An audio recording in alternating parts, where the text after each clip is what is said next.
Welcome back to Scarlet and Maze. I'm Adam. I'm Zach. We're just going to jump right into it so we can get through the nonsense and get to the game. Ohio State 37, Minnesota 3. What are your thoughts? I just thought this was a complete game from the Buckeyes as they continue to play their best football in November.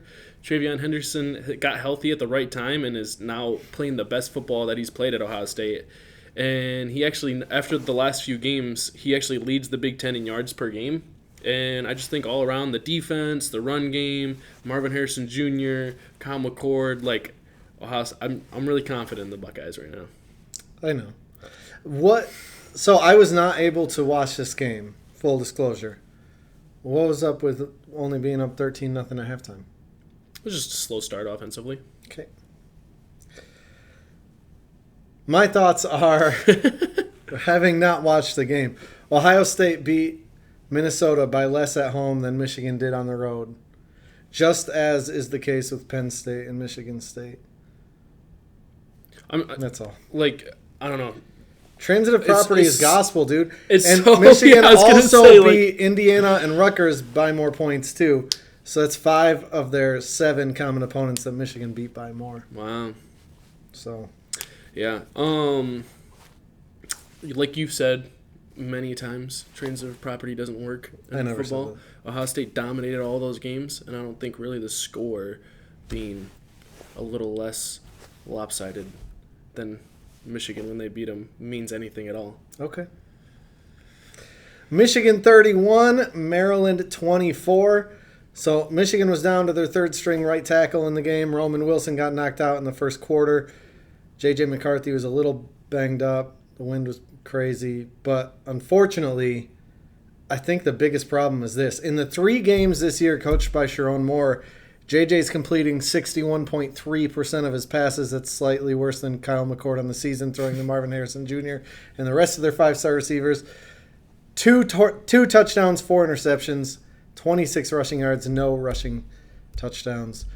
In the 8 other games this year, coached mainly by Harbaugh, but also by the other assistants from earlier in the year, he's completing 76.7% of his passes, which is better than Kyle McCord, even though JJ doesn't have Marv or the other 5-star receivers. Almost 2,000 yards, 16 touchdowns, 0 interceptions, 138 rushing yards with 3 rushing touchdowns.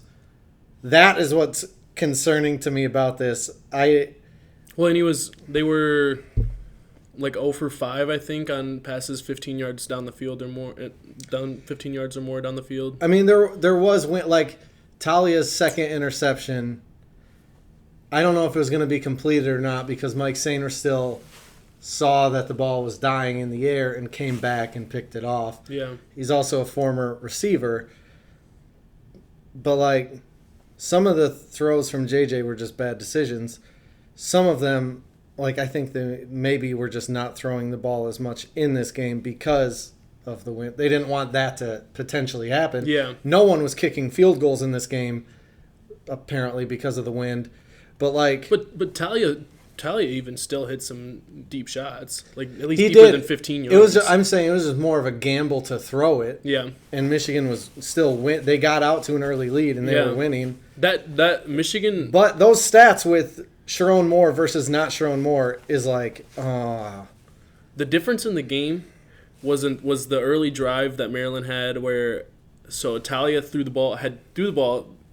It was 2 drops. And then on third down, it was the strip sack for a touchdown. Mm-hmm. So I think that was the difference in the game. Obviously, I mean, it was a 7-point game. But, Talia protects the ball better. Receivers catch the ball. It's little things like that like against a team like Michigan you got to clean up, and I think Ohio State would need to do the same thing. And Kyle McCord doesn't turn the ball over near as much as Talia either. So, I mean, that was Michigan fans going in. Not Michigan fans, Michigan writers, the ones that I read or listen to, whatever, going in were like, just give Talia time, and he'll turn it over. Yeah. Like, not in the pocket. But right, yeah. Given enough time in a game, he's going to turn the ball over. There were 4 second-half drives where Maryland had a chance to tie or take the lead. 3 of the 4 drives had negative yardage. Wow. That's crazy. Like, it's not like they had a 3-and-out with 3 incomplete passes or something. 3 of the 4 drives where they had a chance to make me nervous, they had negative yards. The one that didn't lose yards was 4 plays long before the second interception. Wow. Well, I mean, the 4th play was the second interception, but, you know. Do you have any other thoughts on this game? Yeah, I mean, so my only takeaway from this game is, like, Michigan's DBs were getting burnt a decent amount, and I think if they play that this way again this Saturday, they're going to be in for a long day, especially against a quarterback that pricks the ball much better than Talia. Yeah. Scarlet and May's pick standings. I said last week it was going to be a defining week. Yeah. And it sure was. Well, I mean, besides the Penn State game, those picks that I took that were a little risky were really close games. They were really close games. That paid off for me that you picked them. Yeah. I went 7-1. You went 5-4. Really 4-4. You just got the bonus point. Yeah. So, it's funny. I don't think I'm going to get up to the 10% lead, but I'm up to over 6. Yeah. It's funny, too, because I even picked Oregon State on the show, but then I put a bet this weekend on Washington and won money, so. Man. Yeah, and that was – so I was right, but the spread was closer. Yeah. In defeat. Yeah.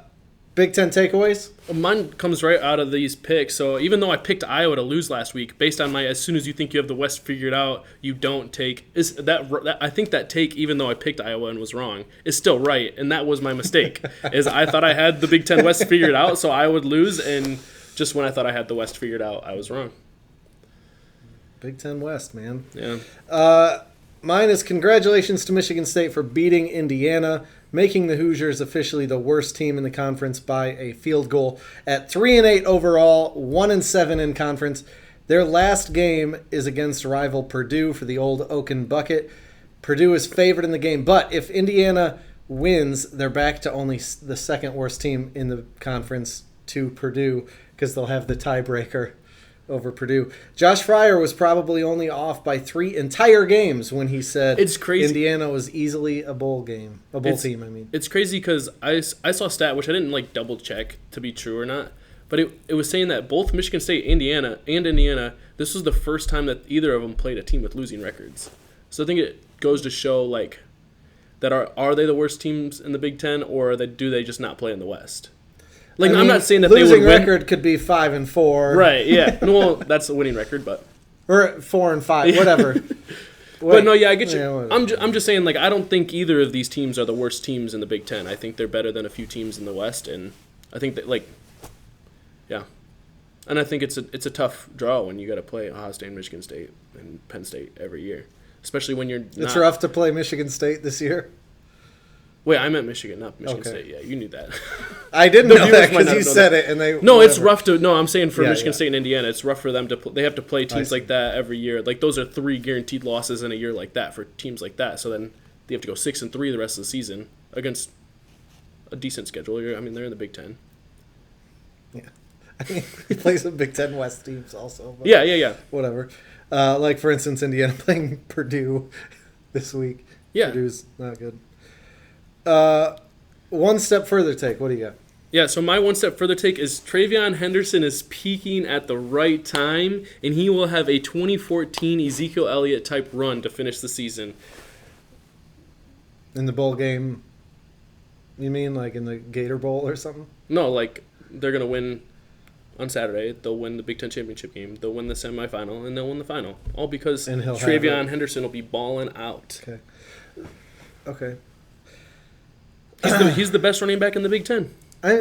It's funny, you had real concerns, and then Ohio State killed Minnesota and Michigan State, and you're like... No, I had real concerns. Yeah. I had real concerns at the very beginning of the season. This isn't all based on the last 2 games. Okay. I've seen improvement from the offensive line and McCord all season long. TreVeyon Henderson has been hurt most of the season until recently when he's been balling out. It has nothing to do with the opponent. I just know what the eye test looks like. When TreVeyon Henderson's long touchdown run against Minnesota, not a lot of running backs. Earlier in the year, you were kind of lamenting TreVeyon Henderson. He only goes for the home run. He just bounces and bounces. He doesn't just run. No, I think he's gotten more decisive, and I think the run against Minnesota, he was picking the right hole the whole time. It wasn't like he was looking for an opening. He was just making a decision and cutting, and that's what got him the touchdown on that long run. All right. Yeah. My one step further take is Michigan State apparently struck out while swinging for the fences, trying to hire Urban Meyer to prove that they're not the same old MSU that doesn't take morality seriously. But Michigan State should try to hire recently signed David Braun away from Northwestern. I mean, it'd probably be a really good hire, to be honest. But I think they think they're above that. Yeah. So, whatever. We'll see when they hire Pat Narduzzi.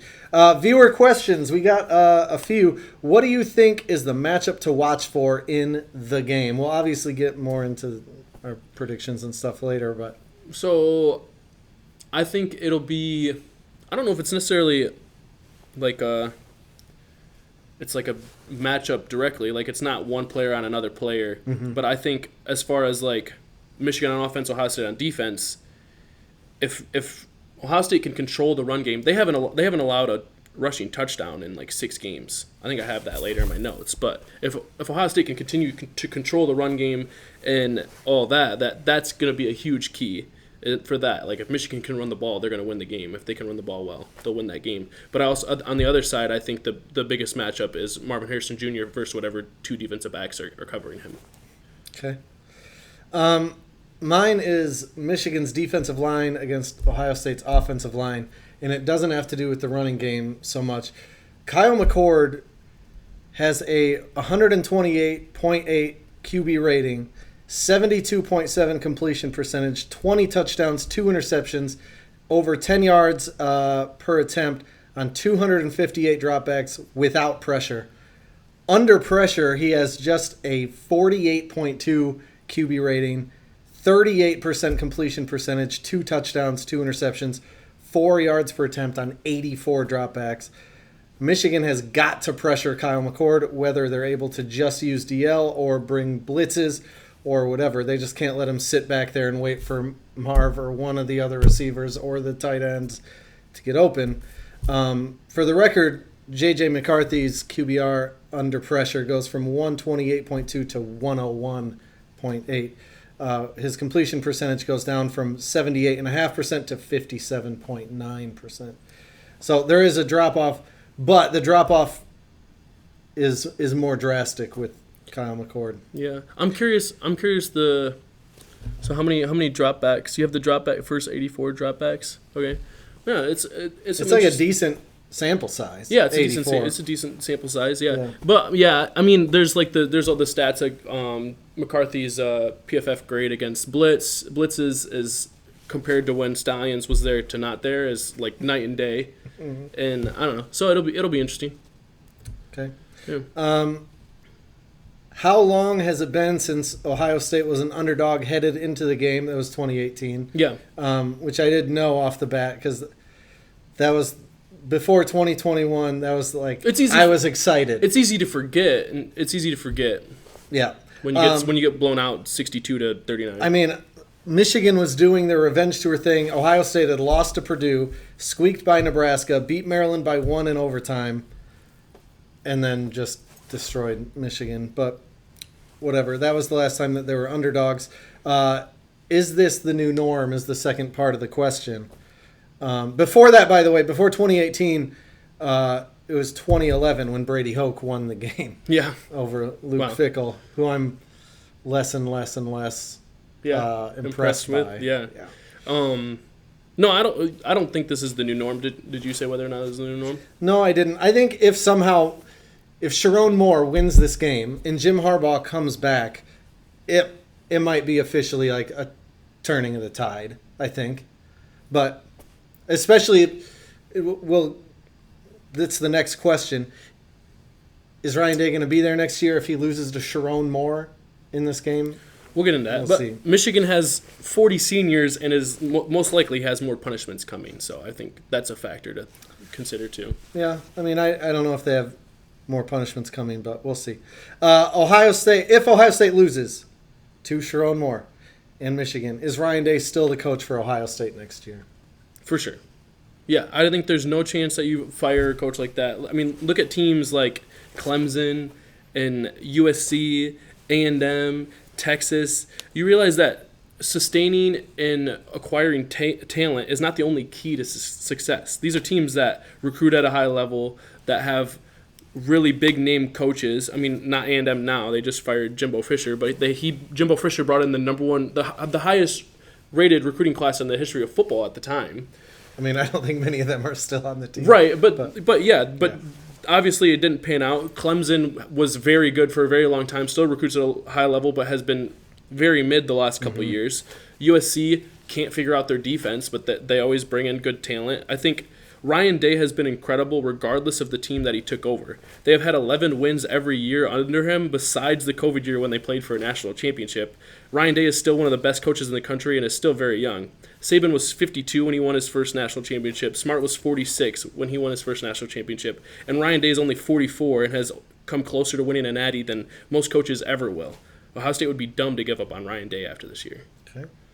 I think if Ohio State loses, no, I don't think. I think he might leave. I'm saying that. Well, yeah, that's fair. Yeah. Like he might try to get a different job, go to the NFL or whatever. Yeah. I also could be wrong, but if he beats Sharon Moore, I think they probably extend him. Honestly, not in like that's not supposed to be like a. They'd be so ecstatic over whatever. I just think they'll be like, this is our guy. They'll try to show that he's the guy. Yeah. By giving him an extension. Rapid fire turd pile picks. Iowa at Nebraska. This is even. Wow. Going along with your, once you think you got it figured out, you don't. I got Nebraska. I also picked Nebraska here. Oh, boy. Penn State is favored by 20 at Ford Field against Michigan State. One of the funnier things that doesn't even matter now because Michigan State's in the toilet anyways. Yeah. But Michigan State's not allowed to bring recruits to this game because Kevin Warren messing up some deal or whatever. I don't know. Doesn't he? But, I mean, would you want to bring recruits to this game that might end up 7-0 Penn State?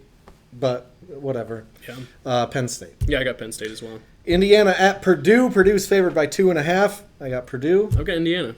Okay. Northwestern at Illinois. Illinois is favored by 5.5. I feel like Vegas is messing up here. Northwestern. Yeah, I got Northwestern as well. Wisconsin favored by 1.5 at Minnesota. I hate both of these teams. Wisconsin just deeply disappointed me. I stuck with them for so long this year. Yeah. But Wisconsin. Yeah, I've got Wisconsin here as well. Maryland favored by 1.5 at Rutgers. I got Rutgers. Yeah, I like Rutgers here. And even though Michigan just almost lost to Maryland gave them a scare. I think it was a bit of a fluke. I also don't think Michigan's that good. Michigan's still really good, but not that good. Yeah, they're not that good. Okay. Game of the year. Game of the Ohio year. State. At least game of the decade. At least. 2016. I don't know. At least like Michigan going into wasn't the game. undefeated. Yeah. Michigan wasn't undefeated. And going into the game, nothing comes close to this since the game of the century in 2006. I mean, last year they were both undefeated. That comes the closest to this, but Yeah. it doesn't even still come close. They're both undefeated, and there's all the drama. I honestly like Harbaugh being out for this game is affecting my excitement for the game. Really? I feel like there's a hand tied behind their backs. Yeah. And like we can say they deserved it or whatever, like it still is like, this sucks. Yeah. Ohio State at Michigan. I'm surprised that Michigan is still favored. Last I checked by 4 points. Well, Even with Harbaugh being out, even with squeaking by Maryland, whatever. What do you got? So, obviously, hands down, the biggest issue last season in this game was the big plays. Ohio State's defense is one of the best in the country this year, and it was very improved last year compared to the year before, but it's even just taken it to another level. Their defense has given up one play of 40-plus yards all season, and it was on a trick play that went for 45 yards and resulted in a field goal. Ohio State has not given up a rushing touchdown against 6 straight Big Ten opponents. Ohio State has the number 1 pass defense in the country. The offense has been running the ball with TreVeyon Henderson all over teams the past few weeks. And when you're throwing the ball, the Cade Stover, Emeka Egbuka, and the the Maserati Marv and the other very talented wide receivers, I don't think Michigan will score enough points this game this year. I've got Ohio State 20-6. 20-6. Yeah, not a high scoring one, but I think Ohio State still ends up with a comfortable lead at the end of the game. No, I do love.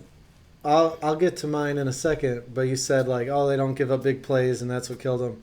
If there's any team in the country other than Army or whatever, that's okay, like 3 yards, 3 yards, 3 yards, 3 yards, 3 yards, I'd say it's Michigan. But Yeah. we'll see. This is the second time ever that Michigan and Ohio State will face off as top 5 teams in 3 straight years. Honestly, it sucks that Harbaugh is out. What?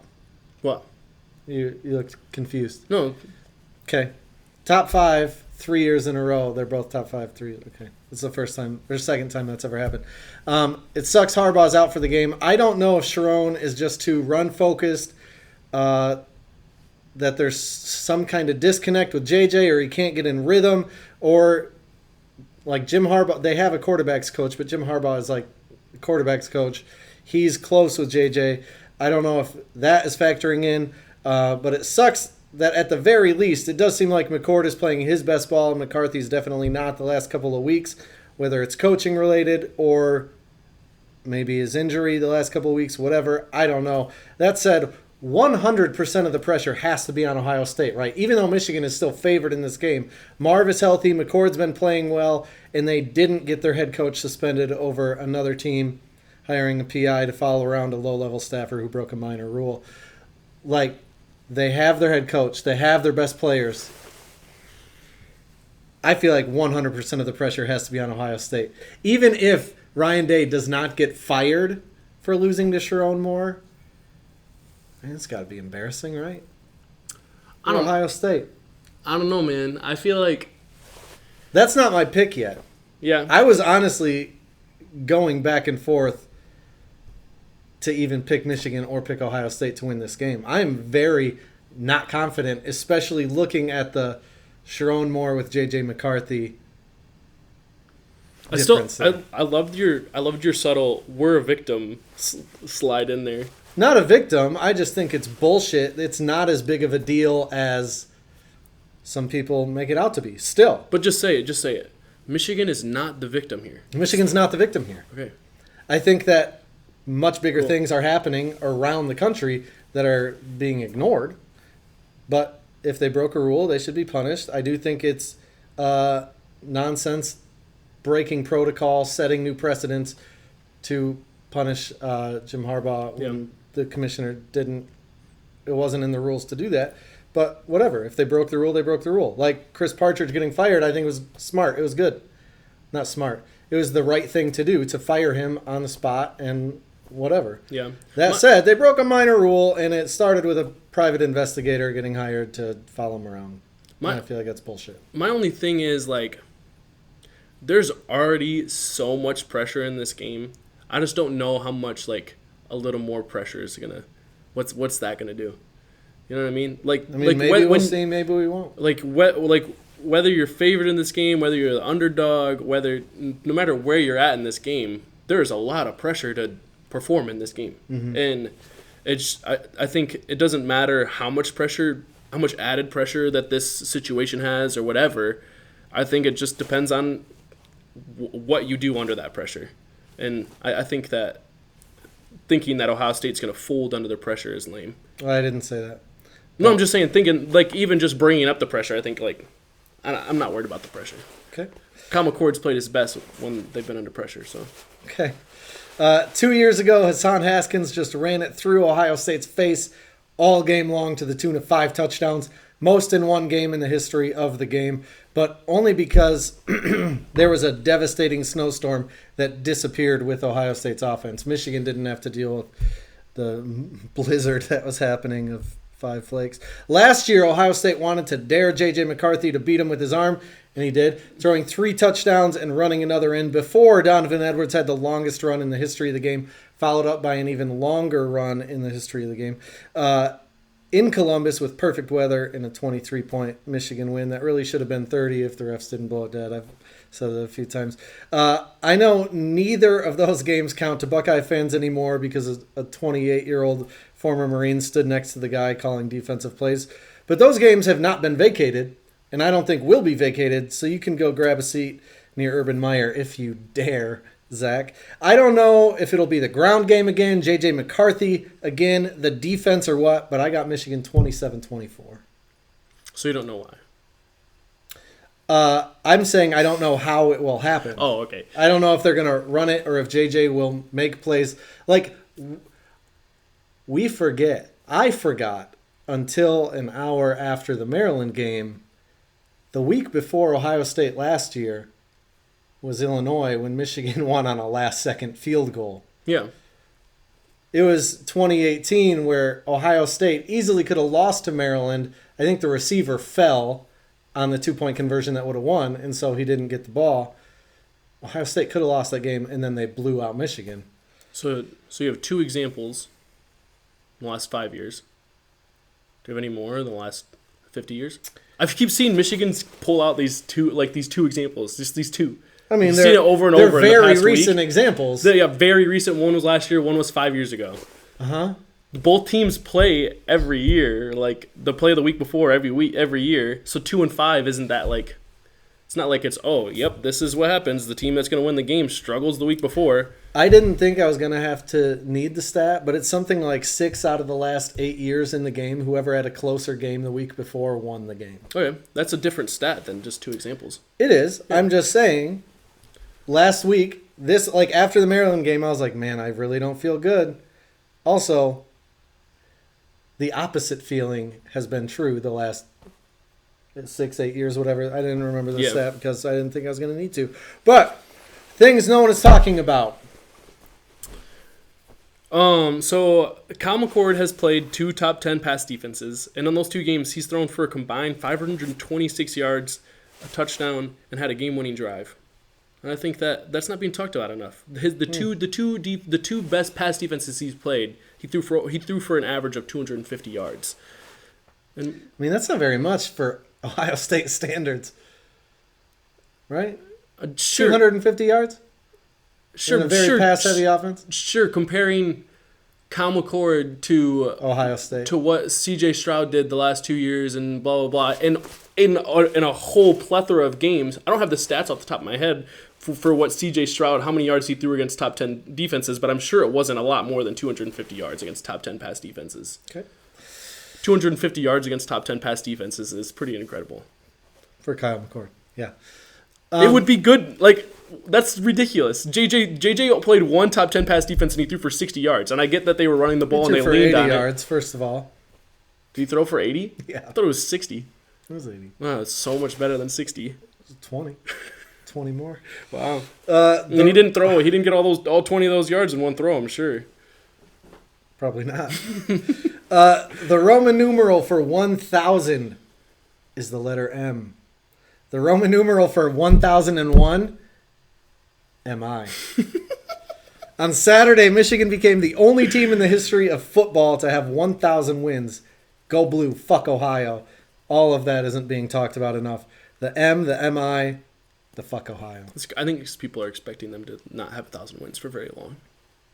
I think a lot of people from Columbus and East Lansing think that, but there's zero chance that they vacate wins. I've seen people from Michigan. Paul Feinbaum. From Michigan. The state of Michigan. Tied to Michigan, worried that it's going to be very harsh for Michigan next year. I think that's silly.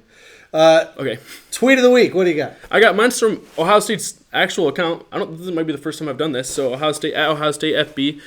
The caption is just "Leaving the shoe with a legacy," and it's tagged Marvin Harrison Jr. and says #GoBucks, and it's a video of Marvin Harrison Jr. walking out of the shoe for the first time into the tunnel, and he looks back, and it's a cool video, but like, I just feel like I needed to honor this legacy that Marvin Harrison Jr. is leaving behind. Pretty incredible career he's had, among the best wide receivers in the history of Ohio State. It's a very, very long list of really good names. And I just think Marvin Harrison Jr., he's the best. I feel like I've raved about Marvin Harrison Jr. before. He's just incredible. Yeah. I also, just as a Michigan fan, think that I am going to consider him in the same breath and the same thoughts as CJ Stroud, where it's like he's really, really good and finished his career with 0 wins against Michigan.